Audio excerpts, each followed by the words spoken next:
guys, welcome to Pondering Mics. I almost forgot how to do this. It's been so long since I've done this.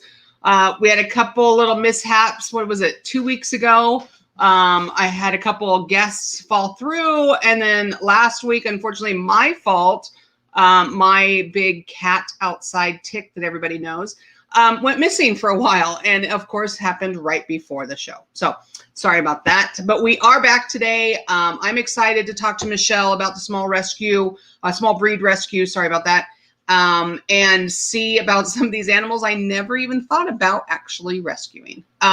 Everybody knows Sarah. Of course, she'll come back on. I had to boot her for a little bit. She was having internet problems. We know how that goes with some of the guests. But she's the reason that we're having Michelle on today, because Sarah actually, and I won't tell you guys what she has, but she actually rescued an animal. And I think if I'm not mistaken, she's fostering one. And maybe Michelle will tell us a little bit about why and what that is and what's the difference between fostering and what's the difference between actually, taking one home. So I'm looking forward to that kind of information. She'll educate me, which is great. There are a couple of those animals that I'm, not afraid of, but I'm a little, hesitant to have them in my home. Maybe she'll make everybody feel better about that. And you guys can help and rescue some of these animals that are really cute. So in some people's eyes, they're spiky, but in other people's eyes, they're cute. So, so without hesitation, let's go ahead and bring Michelle on, and then we'll see what happens with Sarah's website or her internet. And we'll see if she can get back on here without being blurred. So Michelle, welcome to the studio. Hi, thank you. How are you? For having me. This is really exciting for me to be able to be here. First thing, apologies. When you're working in rescue, you use all the space that you can. So my storage area is my backdrop today. Yeah. Don't worry. You know what? I mean, if I didn't have this Coke machine, you'd see like clothes hanging and drying and all that. So believe me, I have to maneuver my laptop so you guys all think my house is clean. So we're good. I totally understand. I'm glad that you have supplies. That's important. So yep. And luckily, we're not in the room with all the dogs. We do small breed dogs that have behavior challenges, so they can be very reactive in terms of barking. And then we also do the smaller side of reptiles as well. So on the dog side, we'll go into the reptiles because that was a little hint of what we're going to be talking about. But so I didn't know about the dogs. So tell me more about the dog side of it. I didn't know that you rescued little dogs. Oh, yeah. So that's how it started. So I do have the slideshow if you'd like me to share that. Yeah, let's what I'll do is let's first we'll talk just so I can make sure I have some of this information here for you. Perfect. Michelle is the owner of Small Breed Rescue of Southern California. Is that correct? Yes. Okay, so I did have it as San Diego and some of the stuff, but perfect. Yeah, why don't you go ahead and share that screen with me, and I'll go ahead and I'll put it up. Okay. Let's talk about this. Let's see what we've got. By the way, we'll talk about the thing you have around your neck because that's yeah. Yes, we will talk about this beauty in just a little bit. Awesome. Go for it. Okay. So again, thank you for having me. I'm really excited to tell you about Small Breed Rescue of Southern California today. I'd like to share a little bit about my background, though. It's a little bit unique. So I started 18 years ago in animal welfare, working for the RSPCA in Queensland, Australia. Wow. It was kind of the only place that would give me a voluntary position because I was American and not permanent at the time. In doing that, they did end up hiring me. So I was working with all kinds of animals there. Then I switched over to Shelter Buddy software, which was developed by that organization. Okay. They were wanting to they were in Australia and New Zealand. They were wanting to break into the US and Canada. And I happened to not only have the accent that they needed for that, but also my previous life, I was a certified technical trainer. So I kind of had the best of both worlds to be able to help them to do that. So with that afforded me the ability to visit 400 different shelters and rescues in 3 different countries. Wow. I did that for 8 years. When I came back to the United States, I managed the US and Canadian office. And I did a lot of traveling, and that got really, really old. I know it doesn't sound like that should happen. but it does. And, you know, when you have your own animals, every time I'd go to a shelter, I'd come back with another small dog that was going to potentially be euthanized because of behavior, and I knew I could work with them. So when you have your own animals at home and you're traveling a lot, it's not beneficial to anyone. Yeah, agreed. So at the time, San Diego Humane reached out to me, and they decided, you know, they had Shelter Buddy. Can you come manage our Shelter Buddy system? That made me local. I didn't have to travel. So I did that for 5 years, and it was awesome. We have a really great relationship with the San Diego Humane Society. In 2014, I was then approached by a company called Finding Rover, which was a new startup that was in the tech world to help save lost animals and reunite them using facial recognition. Oh, wow. And that was, you know, I'm very passionate about trying to get animals back home versus just rehoming them. So I joined that team for 6 years. And it was one of the most amazing experiences that also afforded me to work with the organizations I knew with Shelter Buddy and connect them up so that they could get their stray animals back home a lot quicker. And through this time that I was at San Diego Humane, I did also volunteer with different rescues. But what I noticed is that a lot of rescues, not all, but a lot don't deal with the animal type that I wanted to work with. Which are usually the ones that are sheltering poorly, not able to be handled, things of that nature, reptiles that people don't really know what to do with. So at the end of 2019, we decided to open our own rescue. It's not as easy as it sounds, but we were able to do it. And we opened and started in 2020 as our own, and had no idea what we were going to be walking into with that year. Right.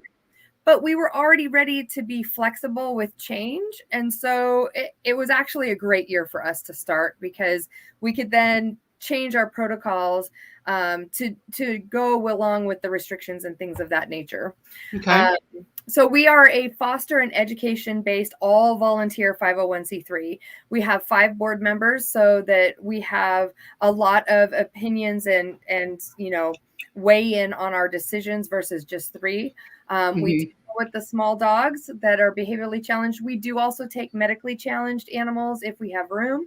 And then, of course, the reptiles. And all of our animals are fostered. They're either here at home base or they go to foster homes, which if anybody wants to foster either, please fill out an application. We will take you. I have a question about the animals with behavioral issues. So yes. What let's narrow it down just a little bit. First, what constitutes a behavioral problem that's not vicious and, you know, put them down or things like that? My mom just joined, by the way, and just say hi. So she's coming from the hospital, which is great. But she has a cat that has seizures, and they didn't know when they got the cat that it would have seizures. And of course, we say that cat picked you. You know, you're there to help. So what kind of behaviorals do your dogs have that you're rescuing? So there are a lot of animals that are shy, fearful, and they're either going to retreat to the back corner, not let anybody touch them, or they are going to use their teeth to say, hey, please don't touch me, I'm terrified.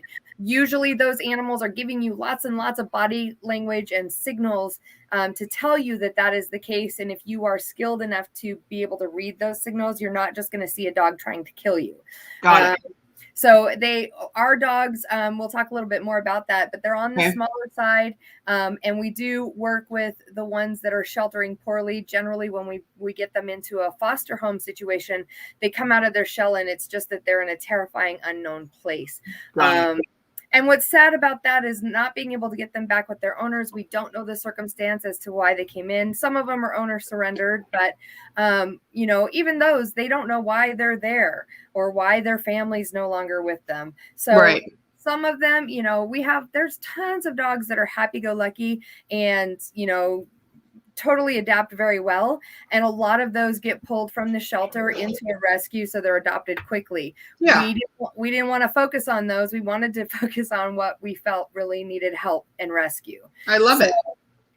So yeah. So, and then of course we work with the approved reptiles. I'll explain kind of what that means. Our animals come from shelters, other rescues. So if they get a dog they can't deal with, they come to us. We get the reptiles also from pet stores and approved owner surrenders. So if somebody wants to surrender to us, it is on a case-by-case basis only, because we would prefer them go through the sheltering system. So we serve the lower Southern California, approximately an hour and a bit away from Vista, because that's home for us. So we do all of San Diego County for dogs and reptiles, as well as Southwest Riverside County. We do Orange County, the southern corner of LA County, the lower southwest corner of San Bernardino County for reptiles and exotics only. And I'll kind of go over why that is in just a minute. Okay. We don't allow adoptions out of area beyond those points at this time, because we don't have the services to support anybody beyond that. And we do not ship our reptiles at all. So we get a lot of people asking to ship animals, including little Chihuahuas, to New York. Apparently there's not a lot of Chihuahuas there. And these guys have already gone through enough. We're not going to ship them and hope for the best. So somebody wants a bearded dragon, a snake, whatever, they come and get it. Yes. So in the herping culture and hobby, you can order anything you want from a breeder online. They'll ship it to you. And people get very used to that. So when they see us, they just assume we're going to do that too. And we put it out there at the very beginning that no, these are babies. These are considered family and should be coming to you as part of your family, and, putting them in a box and shipping them off and hoping that whoever is transporting them is going to do well by them. Yeah. It's just not what we're here to do. I like it. So our dogs, they come from shelters, other rescues, and occasionally owner surrenders. They have to be 15 pounds or less, generally under 10. Shy, fearful, and not sheltering well, and that they're at risk, primarily of euthanasia, due to behavior other than aggression. Okay. Like I said, sometimes what looks like aggression is not aggression. Right. Other considerations are physically challenged, and we also do take in some seniors. We call them Serenity Seniors, where the shelters reached out to us. They don't have long to live, but they're super happy-go-lucky. So we'll take them in so they can live out the last days or months or weeks, whatever it is, with us. Okay. While in care, we learn about them in our staging, which means they come to essentially my house to be assessed for at least 2 weeks before they can go up for foster or adoption. They learn from the other dogs in the home. We start classical conditioning if needed, and we always work with positive reinforcement training. What's classical? Go back to that. What's that? Classical conditioning is when a dog has learned a certain behavior that works. So snapping at you gets you to move your hand away, and they don't want you to touch. So we have to classically condition them to accept the hand coming closer. Okay. What that means is they're probably never going to be comfortable with it 100%, but they're going to allow it, if that makes sense. Yeah. They're going to tolerate it. Okay. So once we go through that, we place them in an appropriate foster home if we have one available. If we don't, they stay with us. And all medical basics are done. So they are up to date on their shots. Their dentals are done. They have a microchip, and they are spayed or neutered. Nice. In terms of adoptions, it's a 4-step process, basically, actually 3-step. You apply online. We review that application. It's unlike other rescues that have 75 questions. We have about 10, because we believe we're going to get more out of a conversation than trying to interpret what you meant by how you answered that question. So a 30-minute interview is scheduled on the phone. If everything's going well, then we schedule a home introduction. A lot of rescues like to call that a home check. We are not doing it necessarily to judge you or check your home. We are doing it to make sure it's little dog safe, and to make sure that the dog trusts the new environment. So our dogs, again, they're behaviorally challenged. That's what we like to call them. Right. So if they see somebody familiar that they trust in that space, they're going to be more comfortable walking in and being left there. Right. So if all works out, we do the adoption right then and there as well. Okay. So we do everything to minimize interaction because of COVID. We are still practicing all COVID restrictions in terms of distance, face mask, hand sanitizer, because we're going into people's homes and we have to believe that they don't necessarily trust us being there, right? Right. Regardless of if they do or not, we're going to take the utmost responsibility and respect being in their space. So generally we have them treat us like queens and kings by opening the doors and closing the doors. We don't touch anything. Yeah. So when a dog goes home, we provide a care package, which not all rescues do. And that means a leash, collar, harness, something to help transport them in a vehicle, whether that's a seatbelt they can buckle to or a carry case. Right. The other thing is their stuff comes with them. So their blankets, their bed, their toys, and a wire crate. All of our dogs are crate trained. Oh, nice. And we do that because if COVID has taught us anything, it's that anything can happen, right? Right. So if suddenly you find yourself homeless or having to seek shelter in a place where you can only have your animal confined, they're already ready to be in a crate. You already have the crate. And we give you a wire crate because you can fold it down and shove it under your bed when you're done using it once your dog is comfortable at home. But it's always there if you ever need it. And all of this training is going on before and after. I mean, actually before anybody's even up for adoption and all of that. You're getting them ready for maybe a family that doesn't know how to crate or doesn't know how to do any of that. Yes. And we believe in education. So we get a lot of people that say, I don't believe in crate training. I think it's cruel and evil. And we have to explain to them how it's not a punishment. We don't use it as a punishment, but our dogs see it as their bedroom. Yeah. Right. So they are den animals and it's their safe space. So when they go to a new home, we set that crate up with their stuff in it and a blanket over the top so that if they are feeling uncomfortable, they can go to where they are comfortable. And it smells like our house. Yeah. So it's familiar to them and it's going to help them adjust a lot quicker to a new home and environment and new people.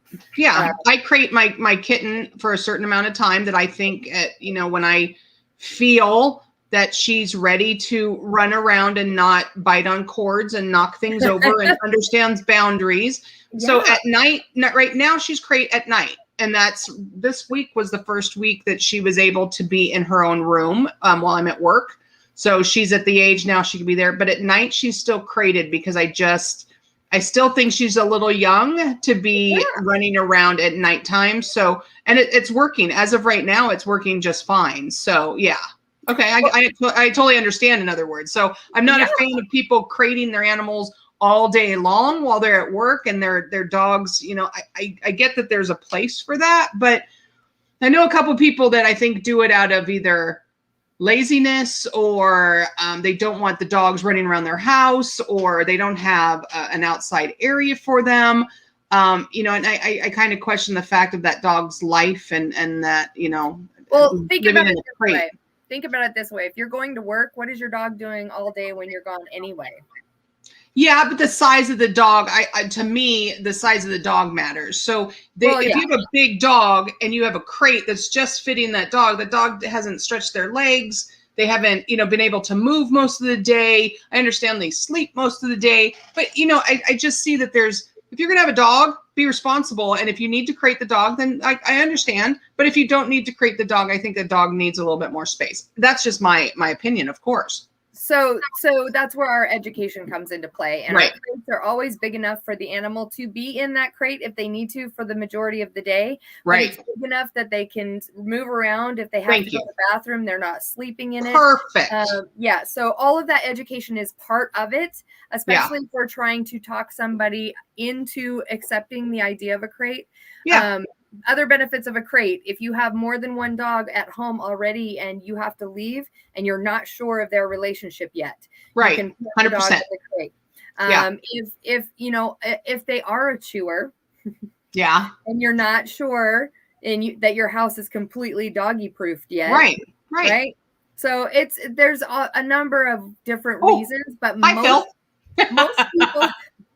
Most people will use the crate temporarily until the dog adjusts, and then it gets folded and put away. Right. Now, and I get it. Like I said, there's a place for all of it, and I'm glad that you're training and getting those animals ready for homes that you have no idea what those people know and what they don't. And like you said, education is important. So welcome to the stream, Sarah. Sarah is showing off one of the animals that she actually rescued from Michelle. So this is, yeah, we'll get into it, but we'll go back to the slideshow in just a second. But I just wanted to make sure, since Sarah's Wi-Fi was working really well, this is a, what kind of dragon? A bearded dragon. They're called that because of this reason right here. Okay. When they get upset, they blackbeard. Blackbeard. Yeah. Explain. So whenever he's upset, his underneath turns black like this. Okay. And that just tells me whatever I'm doing, I need to stop. Got it. He's not happy when he turns black. No. So I'm going to go put him away. Because he's turning black. Because he's upset. So can I ask a question before you put him away? Michelle, why was Phil, and you can put Phil away while we're talking about this, but tell me a little bit about Phil really quick, about the rescue of Phil. So Phil came to us. His mom was desperate to find somebody who would take him and not euthanize him. Oh. So she actually was about 3 days away from an emergency C-section of her second child. And up until that point, Phil had become her second child. So she got a lot of misinformation. When you Google stuff online, you're going to find a lot of 15-year-olds talking about thinking they know everything. Got it. So, and if you don't have a veterinarian that specializes in these animals, they're going to give you wrong information too. So wow. This poor woman had Phil since he was a baby. He's about almost 4 now. And she was giving him supplements, but she was over supplementing. So he was starting to have weird body reactions. So she took him to a vet and they said, stop all the supplementation. But they didn't say like, stop for just a week and let's see what happens, or a month. So she just stopped. And then 1.5 years goes by, almost 2. And he's got really weird bone deformities. And, you know, she's starting to notice he's not moving as much and his feet are curling. And, you know, she didn't have the right husbandry as well. She really tried. Nobody wants to do wrong by their pets, but she was just going down the wrong path of information. And so then she went to a different vet and they blamed her, saying that because she wasn't supplementing at all, that's why this happened. So what ended up happening is he ended up developing head tremors. He could not feed himself. He could not move very well on his own. And she was desperate because she knew once this baby came that she would carry him around every day and hand feed him, like one cricket at a time. So we, against our better judgment, we said yes. And we brought him in. We knew that the potential for euthanizing him straight away was pretty high. But, you know, he had a will to live. And so we started working with him. We got him into the right husbandry. He will never not have metabolic bone disease or MBD. But we worked with him and got him to a point where he can move around on his own. He goes swimming when he wants to, which is he can move. I've had him on top of the bed and running all over the place. When he wants to take off, he can take off. Oh yeah, he can. We got his head tremors to stop. And he can now feed himself. I mean, we have to kind of monitor it, but I don't have to hand feed him everything. He will dig down into those greens and eat on his own and throw them everywhere. And, you know, so he was with us. The next challenge is I didn't have enough time to dedicate just to him. So I was desperate to find a foster who was willing to understandably potentially foster him long-term, because he will never be made available for adoption. The only way he would be adopted is if the foster fell in love with him and wanted to adopt him, because they know what they're taking on. And luckily, Sarah, whom I trust emphatically with these animals, stepped up and fell in love with Phil and said, I want to foster him. So I was over the moon happy because he deserves the attention that I could not give him at the Western. No, she gives him attention, and I have to tell you that it's funny. She called me, and I think we were talking about something else, and she goes, "I have to tell you something." And I said, "What?" And she says, I want this bearded dragon. And of course, me knowing cats, a couple dogs, know what a goat is, all this stuff. I'm like, you want to get a lizard? You know what? I don't understand. She's like, I really want this. And I'm like, okay, I'm not going to stop you. But of course, in the back of my head, I'm thinking, why would anybody want a lizard inside of a cage just sitting there? What are you going to do? I mean, you can't pet it. You can't do anything. And I have to tell you, I like Phil. I think Phil's funny. And you ask Sarah, the first thing I do is like, can I feed Phil? Can I come over and feed Phil? So I'll go and I'll feed him his worms and do his stuff. I'm still a little iffy about picking him up. I've picked him up a couple times. I'm good with it. He's spiky. So I still get a little freaked out when I pick him up and he kind of looks at me and like, you look really good and I want to eat you. But other than that, I still like Phil. I'm excited for Phil. He takes up a lot of Sarah's time, but I like Phil. So Sarah, why don't you go get the other animal, and then why don't we move on with her slide, because she's giving a lot of information out right now. Perfect. So I'll move to talking about the reptiles that we take in next. Amazingly, 2020, everybody decided I have time. I want to get the animal I've always wanted, which is a reptile of some sort.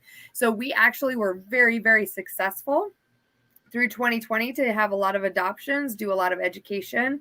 Unfortunately, a lot of people went to pet stores and bought a bunch of really easy to obtain reptiles.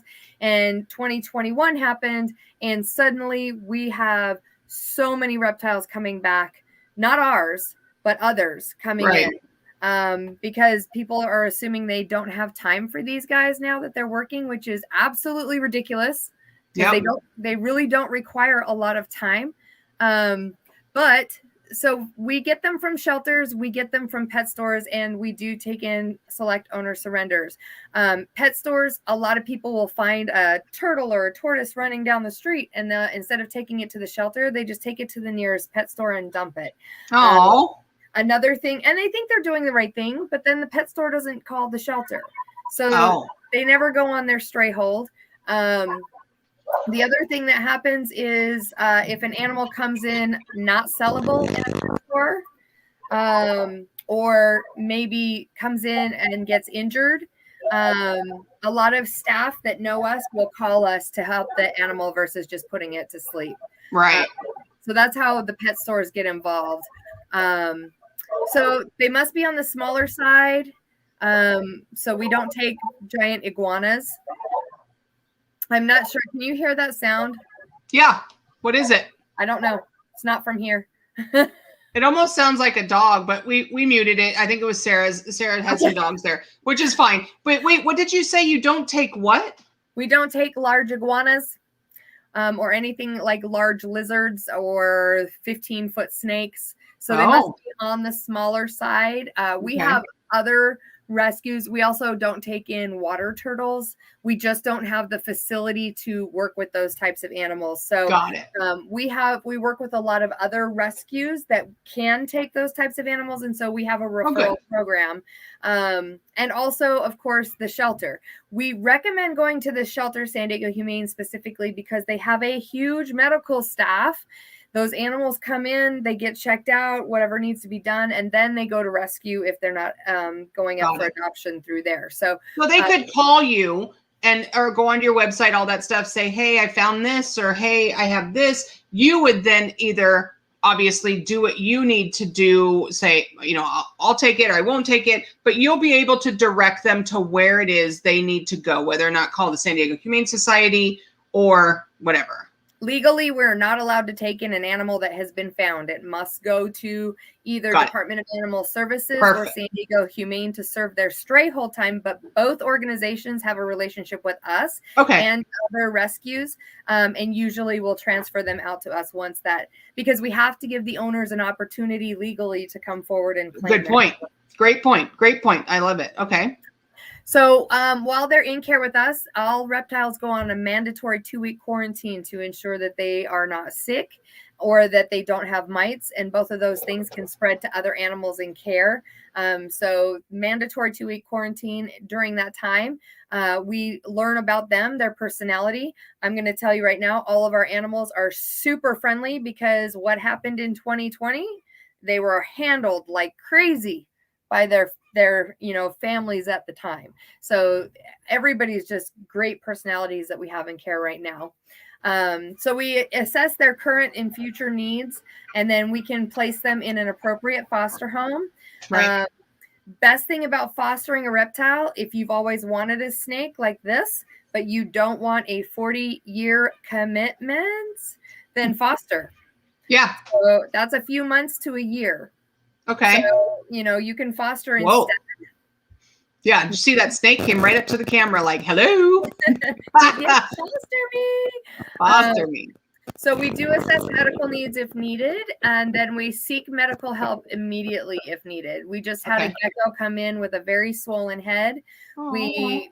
We picked up everybody's baffled. So shelter veterinarians couldn't figure it out. We picked him up, went straight to our veterinarian. He and all of his colleagues couldn't figure it out. So now we are, hitting the social media trying to see if anybody out there can assist in what's going on with this guy. Wow. So our adoptions are a little bit different with reptiles. Same thing in terms of the application and 30-minute phone interview. If you're approved, like for ball python, these are very beginner snakes. They're very chill, laid back. But if somebody wants like one of our boas, if they don't have experience, they're not going to be able to adopt our boas. So they have to have some sort of experience with it, depending on the animal they want to adopt. And that's just for their safety and the safety of the animal, right?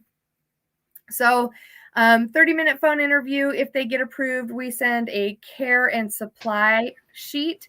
So what they have to do is they have to actually put together the enclosure based on our recommendations before they can have the animal. So I want to say something to that because Sarah has known Michelle for how long? 25 years, something like that. And Sarah, though your friends, had to go through the whole process, meaning she had to do the phone interview. She had to do the application. She had to get the cage set up a certain way. I remember you talking about how you had to get her on Zoom or something so she could see everything. So Sarah, talk about the process just a little bit, just because now I want everybody to understand, just because you're friends with Michelle doesn't mean you're going to bypass all that stuff. This is a serious business to make sure that the right animal is going where it needs to go. The enclosure is okay. The interview is okay. I mean, she could have told Sarah, you're crazy. You can't have Phil. Well, my interview wasn't for Phil. My original interview was for Littlefoot, which is this little guy right here, because I was adopting Littlefoot. But once I was interviewed and my areas were cleared and stuff, I didn't have to go through so much to permanently foster, because you are never getting Phil back. Phil. So I got this little guy. The interview process was really cool because I don't expect that, because we've known each other for 1,000 years, that I would be treated any different. So I was really awesome that the whole process applied to everyone, as it should with any rescue. Right. So went through the phone call. Then she sent me the list. I got the list, everything on the list I could find. She did help me find some of the things I couldn't, sending me some links and stuff. Took a little while longer than I anticipated. I was hoping for getting it in 2 weeks, but I had to order some stuff online, so it took a little longer. But that's because she needed to make sure you got the right stuff and you weren't half-assing it and putting Littlefoot in a cage and saying, oh, Littlefoot's being taken care of just fine, or he's going in the backyard and you're just letting him free. So, I mean, there's processes to make sure that these animals that have Michelle's name on them are taken care of and done the correct way. Right, because Littlefoot's a little bit different than a lot of box turtles. They're high humidity. They live in more tropical areas, like more humid areas like Georgia. Yeah.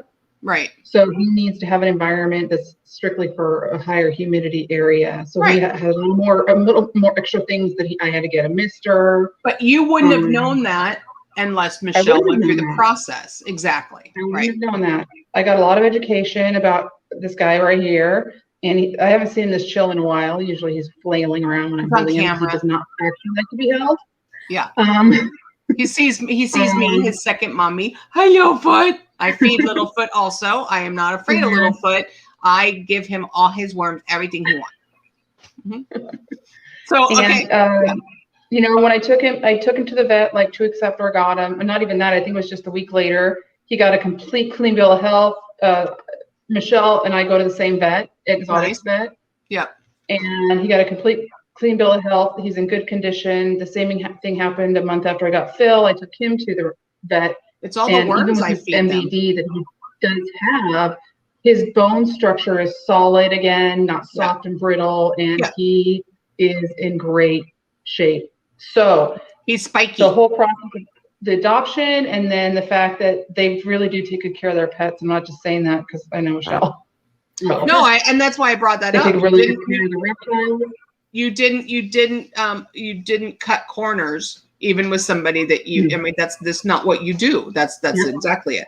So let's go back to your spreadsheet. I don't mean to keep interrupting you, but people have questions and I want to make sure I'm asking everything. So then at the end of this, everybody's calling your butt and going, hey, I want this and this and this and this. And I want to be like the best parent ever. So let's go from there. Yeah. So once you get everything put together, and just keep in mind, we know this can take some time. There's a lot of supply and demand issues going on right now. Because of 2020, like it's very difficult to find the appropriate chameleon enclosure right now.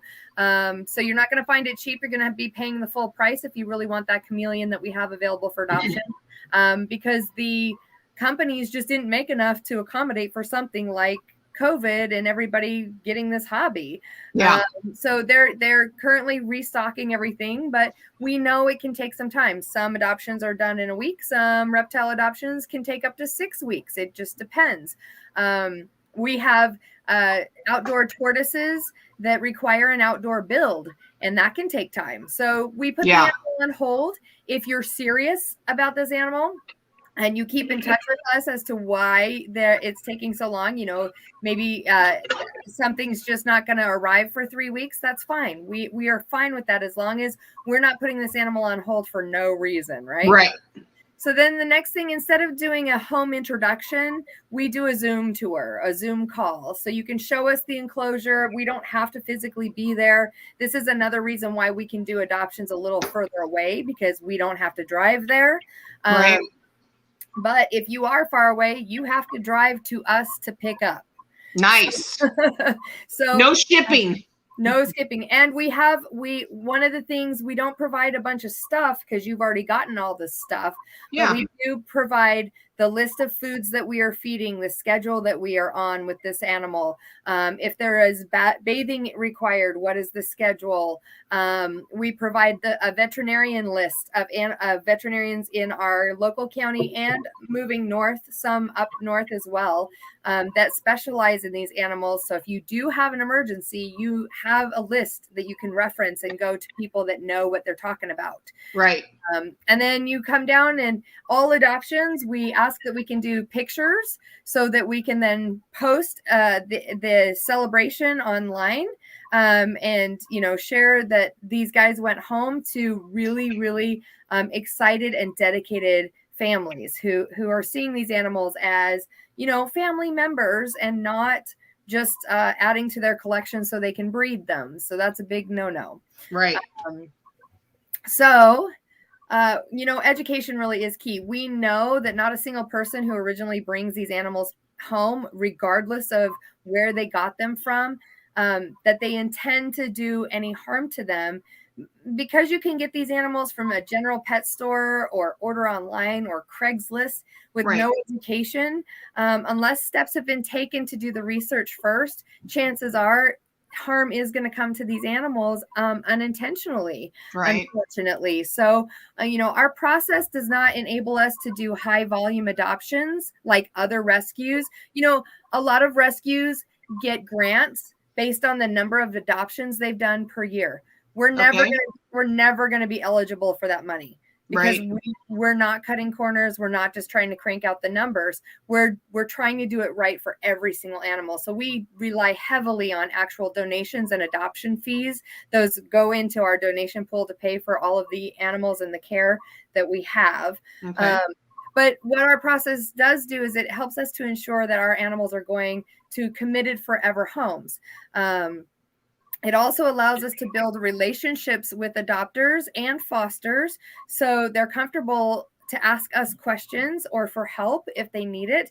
And of course, if the unexpected happens, that they bring the animal back to us if they can no longer keep them. So we can do point. that process again. Yeah, because things happen. Nobody foresees what the future holds, even though we want to know that we've got it under control, right? Yeah. So, and not Look every at that little girl with the snake. Yeah, that she's a foster. Wow. And I mean, that girl's got guts. She has a herp room bigger than we do. Wow. Yeah, that's amazing. This is her thing. And her brother actually ended up adopting Val. That's so cool. But not every adoption is approved. Sometimes we have to say no, but we give a complete explanation as to why, because it's an opportunity for education. Right. And it's usually with a referral to look at a different animal that would be better suited, or a different organization that may have the animal type that they're looking for. Right. So you can see in this picture, there's 2 dogs. Both of these were behaviorally challenged big time. Ben was with the rescue, one rescue before us and then us for 3 years before he got adopted. Yeah. Poor Ben. He is so happy right now though. So if you're going to adopt one of our animals, we are going to make sure you're fully aware of what you're taking on, be that a behaviorally challenged dog or a reptile that has needs. Parents must be signing on as the responsible party when you're adopting for your child. Yeah. And because I want a turtle for my son. Okay, that's an 80-year minimum commitment. Oh, did you know that? Yeah. Ball python, 40 years. Bearded dragon, 14, right? 14 years? We have Phil for 14 years? 14. Yeah. So the basics of the animal must be known and verbally acknowledged by the adopter. If they are adopting a reptile, the enclosure must be the minimum of what the animal will need long term. So in other words, we get a lot of babies in. We do not adopt babies out until they're big enough to be in an enclosure that is what they will need for the rest of their lives. Got it. So we have a lot of babies here right now. Any fosters? Okay.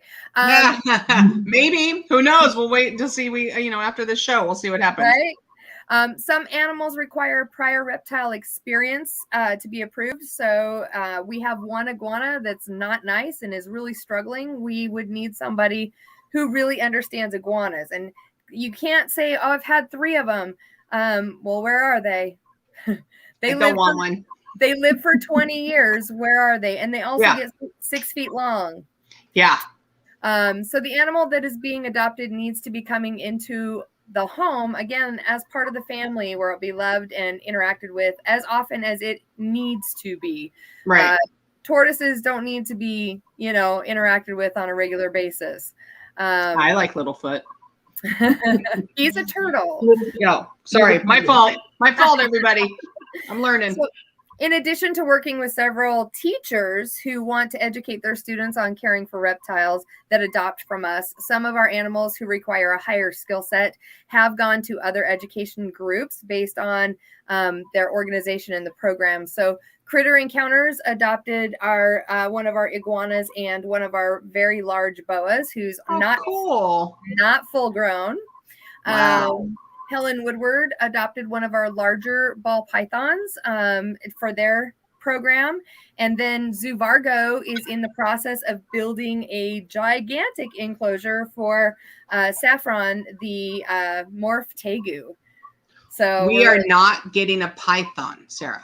But they're so sweet. Deal breaker. So sweet. I don't know what you're talking about. I will never, ever own a snake. Oh, wait, I've owned 2. Not anymore. Okay, sorry, go on. I'm just teasing her now. Go ahead. Yeah, no worries. So with our in-person home introductions for dogs and our Q&A session and care guides and setup requirements for our reptiles, we mentioned that we do adoption events for our reptiles. I'm not sure if I mentioned that, but we do not do adoption events for our dogs. And that's what you see all the time. It is too much of a stressful situation for them because they're already on, kind of a fine line of what they can deal with socially. So that you have to find them online or word of mouth in order to even know they exist.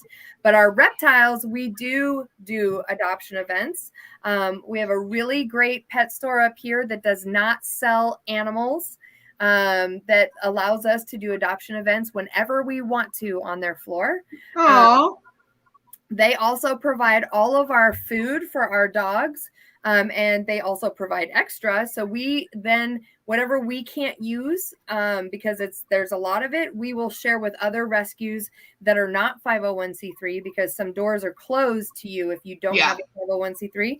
So can we give them a shout out again? Who are they? So one is our poodle rescue partner. And then Anna, who works with dogs from Mexico. So I can provide that information for you to provide to everybody else later. We'll comment on the video so we can give them a shout out. I mean, obviously anybody that's giving food and, all these resources and stuff like that, for free or whatever, I'm that's right there. That's amazing. Cause I'm hoping that a lot of my viewers will actually, reach out, maybe make some donations. If you can't donate to Michelle, let's donate to someone else. But, maybe those two people that you just mentioned, we definitely need to give them a shout out and thank them for doing that too. So absolutely. So the organization or the pet stores that provide food to us that we can then delegate to those two other rescues, as well as many others, is Pets Plus in Escondido and Pets Plus in Vista. Nice. So they do not compete with us because they don't believe in selling animals. So they only sell supplies. Okay. So we're able to do reptile adoption events there. We're also starting to do birthday parties and troop groups. And we are working on putting together some animal specific educational events, not in competition with our other partner organizations that already do this, but more so a ball python education event. So what do we need to know about ball pythons and what specifically, because they are right now the most neglected and disposed of. So people get these as beginner animals because you can get them from any pet store right now that sells pets. Let's put it that way. I think if I'm not mistaken, my nephew, and I don't know, Janice is still in the room. She might not be. I think my nephew has a snake, but I just don't know what kind of snake. And it might be a python. I'm not sure. But yeah, he's one of those where he has the nice enclosure, the nice stuff. He takes care of it. And every time he brings it downstairs, I go in the other room. But other than that, yes. So these guys, they get purchased. The person feels like they have the skill set. Then they learn that they can get these guys in a bunch of different colors. Yeah, I've seen it. Yep. And so then they don't want these anymore. Oh.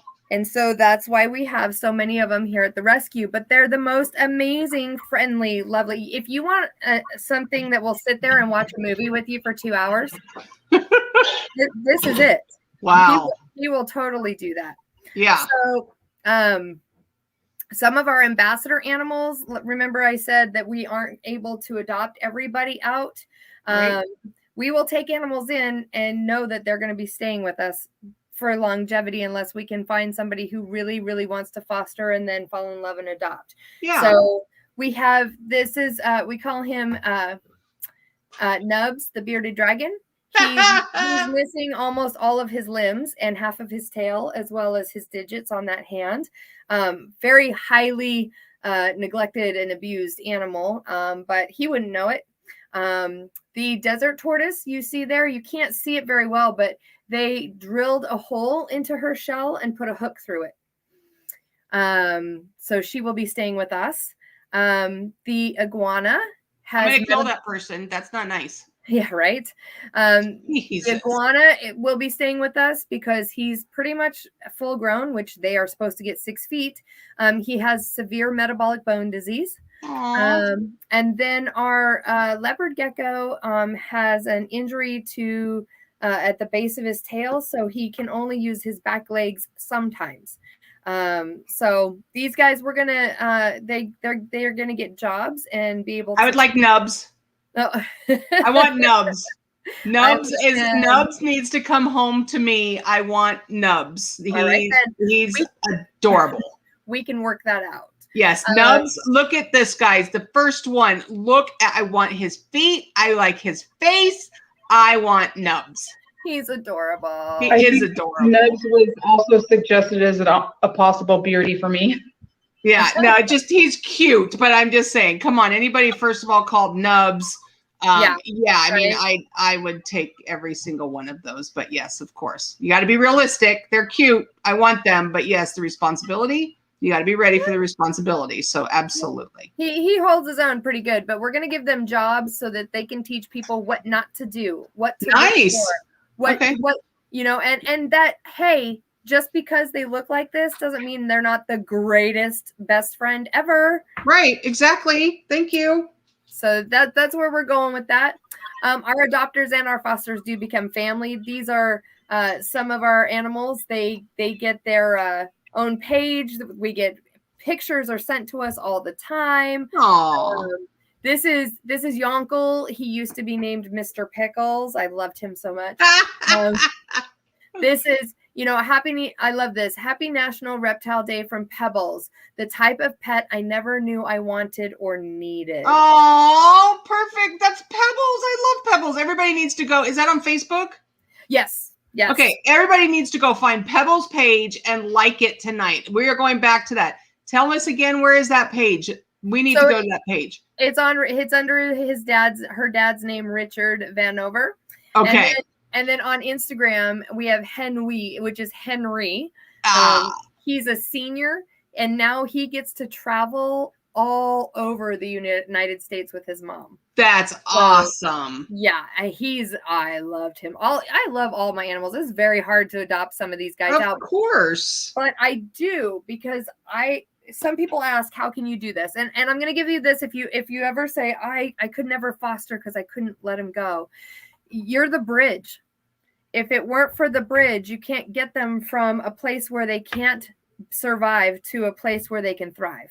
Right. I get it. I totally get it. I'm one of those where Sarah knows I probably, if I ever took a foster, I wouldn't let it go, because I form such a bond with all of my animals on a daily basis. I mean, you know, kitten, my cats, you know, whatever. But I just, even my goldfish is named Cola. I love my goldfish. We have fish. We rescue fish. And I'm shocked. My finches are quiet. This is the first meeting I've ever had where they're quiet. They're right next to me. Yeah. See, so, I mean, I get it. I would be one of those that just wouldn't. I'm not allowed in pet stores because there's kittens in pet stores and I want them all. Yes, so I get that. But yes, you're right. It's a bridge, and we need to put them where they need to go. I totally get it. Right. So as a rescue, to be successful, we believe that you have to build and nurture relationships with adopters, fosters, donors, just to start, but anybody, because you never, to assume is to doom, and to judge, it just causes harm. Any opportunity you have to educate and with kindness, right? Take the judgment out of it and kill them with kindness and educate with kindness. You never know who your next foster is going to be, or your next adopter, or your next donor, like really big donor.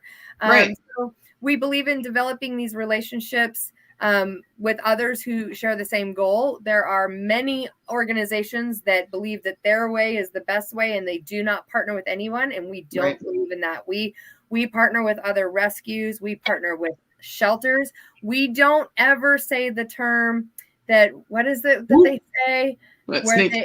Where they say they rescued them from the shelter. Yeah. No. Without that shelter doing all of the medical care, we wouldn't be able to do what we do. So we praise them for that. Right. So, they call it a freedom ride. No. Oh, geez. No. So we believe in partners. We have partners who refer to us, that we refer to, who donate to us, that we donate to, who endorse us, that we endorse, and who do what we do and do what we cannot do. Right. we can't do it all on our own. And anybody who believes you can, you're not going to make it very long. So Right. again, we take every opportunity to show understanding, make a negative situation a learning opportunity, leave judgment at the door, and because you never know what somebody's truth is. We believe in paying it forward. When others are in need, we share. While we only survive by the generosity of others, when there is enough to go around, we find a way to give back and lift up, and nothing ever goes to waste. Bobby's asking if it's a dog rescue. Bobby, it's actually, there are dogs, and I just learned this today. She has, well, actually, go ahead and talk about what it is that you have. We have small breed dogs that have gone through a bit of a behavioral challenge, either in the shelter or just in life, because they weren't socialized when they needed to be. So they are kind of special needs. They're not going to be just cute and fluffy and totally happy, although we do get some of those. And some of them are just medically challenged, where they are totally happy, but there are some challenges. Maybe they're on medication for life, or they wobble a little bit. And we take in senior dogs as well. So anybody who's willing to open their home for a senior dog and not worry so much about how long that life is going to be. Right. This is not going to be a rescue where you need to go find a puppy. This is not a rescue where you're going to say, maybe I want a little bit of an older dog. I'm going to go look and see what they have. This is not that kind of rescue. This is like we said, the rescue where, she's got some unique animals, which is awesome. And like that guy said on his Facebook page, an animal that you never knew that you wanted or needed. So the dog rescue part of it is a small portion, but also the snakes, the lizards, bearded dragon, tortoise, turtle, box thingy, all that stuff that I'm learning about too. Michelle takes care of all of it. So we started with dogs, but the other reason why our dog population kind of went down is San Diego Humane Society opened a behavior center. So a lot of their behaviorally challenged dogs go through that behavior center where they are working with the same animals. We take the animals that just are not progressing after 12 weeks there. And usually it's just getting them into a home, and then they're so much better. They're just awesome. Right. So let's continue with your slide. I'm sorry. So yes, ask questions, you guys. That's why you guys are here. Yeah. Isabel we call her Izzy. Izzy is in the room. She said she used to have a bearded dragon, such sweet creature. What happened, Izzy? Where is your bearded dragon now? I'd like to know that. Izzy is actually where we got my kitten, Lily. So yes, her baby there, their cat there had babies. They got the mom fixed right afterward. They did not know that the mom got out and got a little pregnant, got it getting on a little bit when it got out of the house. So I'll show Lily again before we sign off in a little bit, but please go forward and continue educating us. Well, and like I said before, though our adoption numbers may not be as high as others, we know our process is helping to ensure our pets don't just get adopted, but they get adopted by the right home. So they go home and stay home. Some people get mad at that. They figure they put an application in, they should just get the animal, but that's kind of not how we work. And a lot of people are like, what do you mean? I thought it was free. Okay. Yeah. Where did that come from? Right. So I wanted to kind of, I have, his name is Gummy. We don't know if it's a boy or a girl. We don't want to be intrusive. This is a ball python. Gummy came into the shelter as a stray. So either we believe he got out of wherever his home was. Sad fact, people don't know to go look for their lost reptiles at the shelter. So pass that around. If anybody's missing anything, always check the shelters, because including cats come in and people don't assume their cat's going to end up there. Right. So a lot of cats don't get reclaimed because they don't look, but always look at your shelters if you're missing anybody. And chip. We got Lily will get chipped. Tick is chipped. When we thought we lost the Tick last week, the first thing we said is, Sarah, get on the website. Let's go see if that Tick was found with the chip. So responsible adults, people, responsible adults. So you cannot microchip a snake, but you can microchip, and people do. You can microchip turtles and tortoises. So if you find one, go see if it's been chipped, because San Diego Humane did a huge campaign to get everybody in to get those chipped for free quite a number of years ago. Sarah looks surprised. I am. Yeah. Yes, they chip them in their back leg.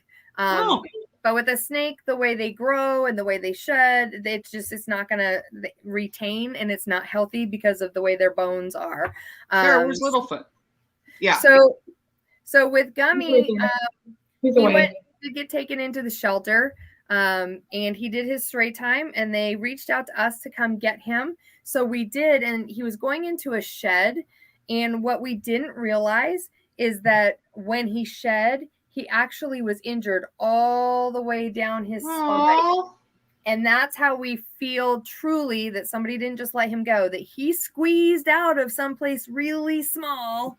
And he did not want to be there anymore. Well, and snakes will do that because that's just what they do. Right, so exactly. If you don't have the right enclosure, then they're going to be able to get out. And so that's where education comes back in terms of husbandry and making sure you have a lockable enclosure that he cannot get out of.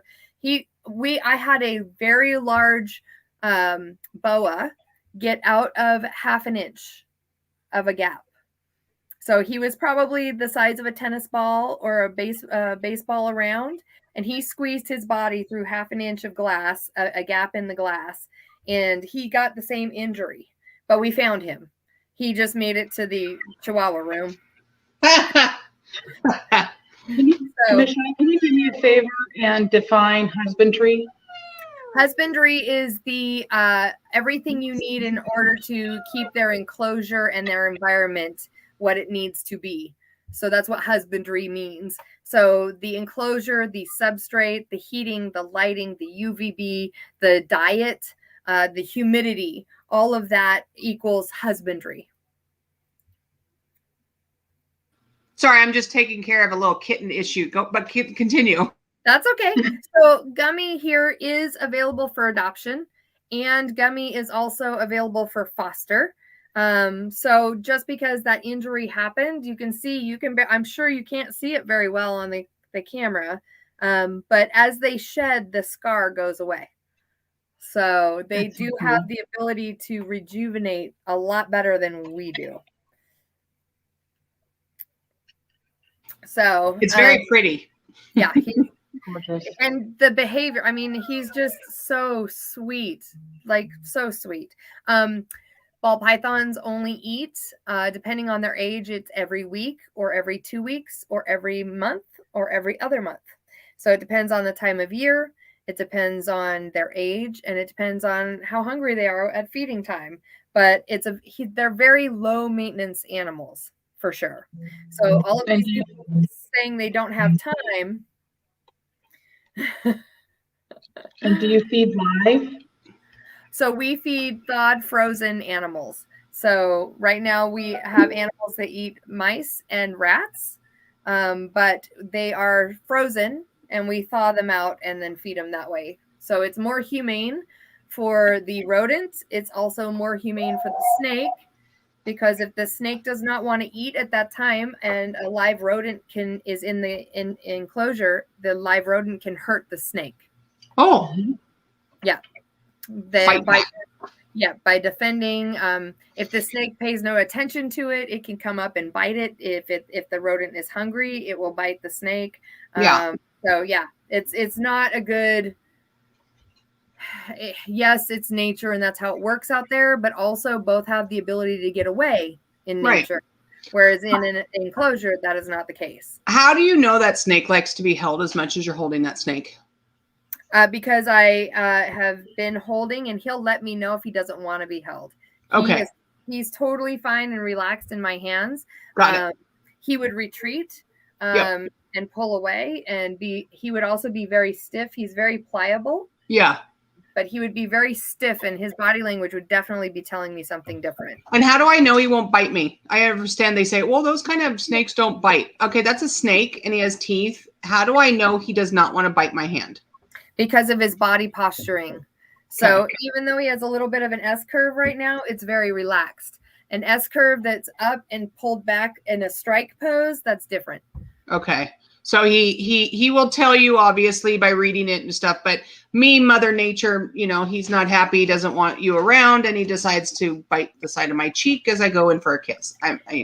They only bite out of fear to try to get you to go away. And it's usually a bite and release, not a bite and alligator roll.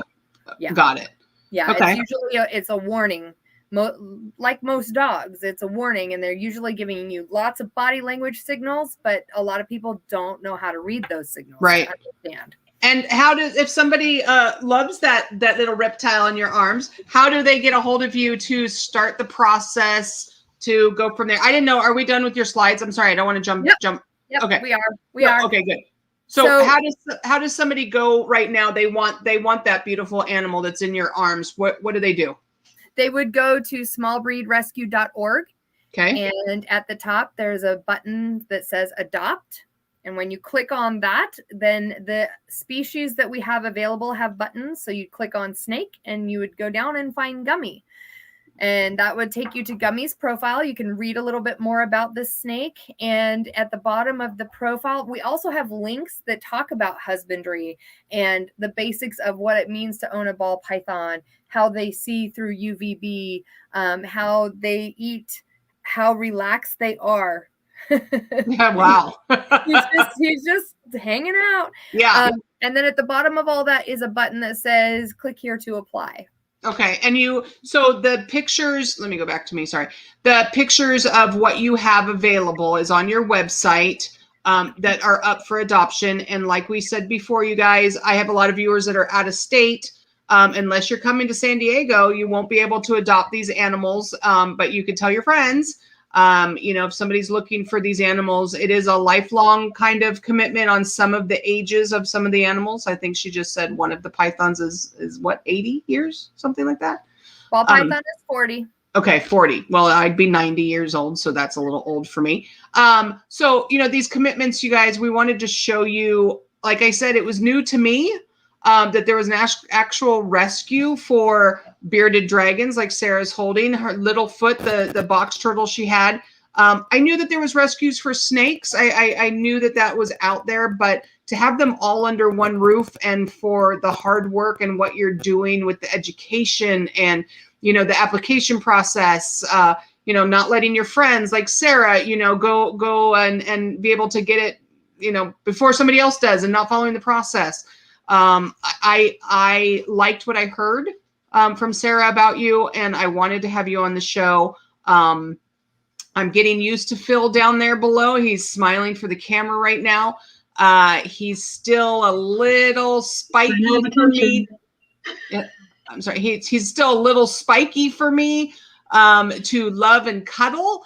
But I know that there are people out there that need love and cuddling from a bearded dragon. So we don't actually, this. Yeah, exactly. On our show here, we all know we don't discriminate against anything or anybody, and that includes animals. So, Michelle, with last words, where can people, do you need food? Do you need shelters? Do you need beds? Reach out now, and let's make sure that if people are watching this or watch it down the line, that we can get you what you need. The world right now needs more donations locally. Amazon needs to just kind of go away for a little bit, and let's get this money back into our local economy. We need to shop local. We need to buy USA. We need to do all this stuff. And Michelle's right here in San Diego, you guys. We need to help these people. This is her job. This is her life. She's not going to work a 9-to-5 job and paying the bills that way. This is how she survives, and she's helping these animals. So Michelle, tell us how we can help. I want to be able to put it out there for everybody. What can we do to help you? So on our website, there is a donate button as well, and it takes you through PayPal. You don't have to have a PayPal account. It allows you to plug in a debit or credit card. You can also find our P.O. box if you want to send by check. It's a lot easier if it's through PayPal, only because that means the funds are there and we can use them right away. We have fosters. We need foster homes. So if you're interested in fostering a reptile, that's what we have the majority of. We do have a couple of medically challenged dogs. By medically challenged, I mean that they were inbred, so they have some brain damage, so they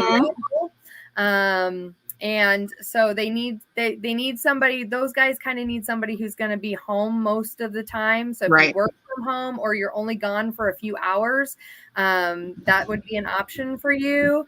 But yeah, foster homes and donations so that we can get the enclosures to get these guys into foster homes.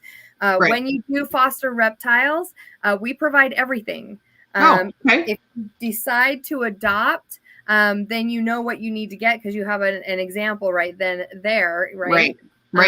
So, and you know, we provide everything for our fosters, including food, and it's just, you know, medical. If we have donations, we can make sure that everybody gets seen. If we don't have money for that, then it comes out of my actual pocket to pay for it because we're not going to ever let anybody go without medical. They need it. So, and this is not a profit. This is not, you know, all of that. This is, let's take care of the animals. Every piece of pennies and stuff that Michelle gets is going towards them, obviously. And the donations go to her. The adoption money goes, you know, for the animals. So, you know, you guys, I'm just asking, you know, I'll make a donation today. I know Sarah's already made a donation because she's adopted and fostered an animal. So, you know, we just need $5, $10, $20, whatever you guys have. Yeah. A little goes a long way with us. Yeah, we pay it forward. I have a lot of people that I'm friends with that have businesses that I have promoted and that I have pushed, and, you know, I would like to pay it forward and make sure that those people are coming back and you know, donating to causes that I have on the show. So Michelle, you're awesome. We had some great comments. I hope that, you know, I hope every animal is actually adopted because then, you know, you can sit there and twiddle your thumbs and be very happy about that. You know, it's one of those jobs where you wish you didn't have the job. Like if we didn't have the need, right? Yeah.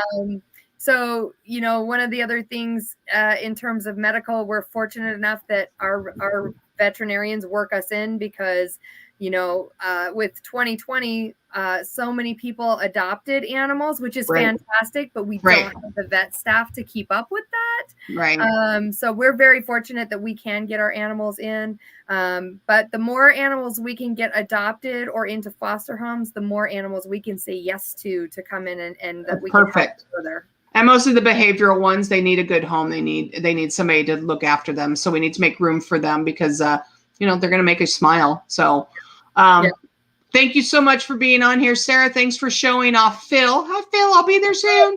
And Littlefoot. And, you know, Michelle, thank you so much for letting us smile and taking time out of your day today to show us what you have. And, yeah, I wish I believe it or not, I wish I had a rescue because I'd like to wake up every day and help animals because that's just something I'd want to do. Well, thank you. Thank you for the opportunity to share what we do and to speak to all your. We really appreciate this opportunity to be put to view. Yeah. And so Izzy wants me to show Lily, which I just did. But yeah, Lily's running around. But if you play this video again, Izzy, I just showed Lily. You must have been out of the room, but I did show her. So go ahead and look at her. She's doing great, by the way. All right, you guys, thank you so much for coming. I appreciate it. We'll be back next week with another show. And Michelle, take care. Thank you so much. And we'll see everybody soon. Bye, everybody. Bye-bye. Thanks, everyone. Woohoo.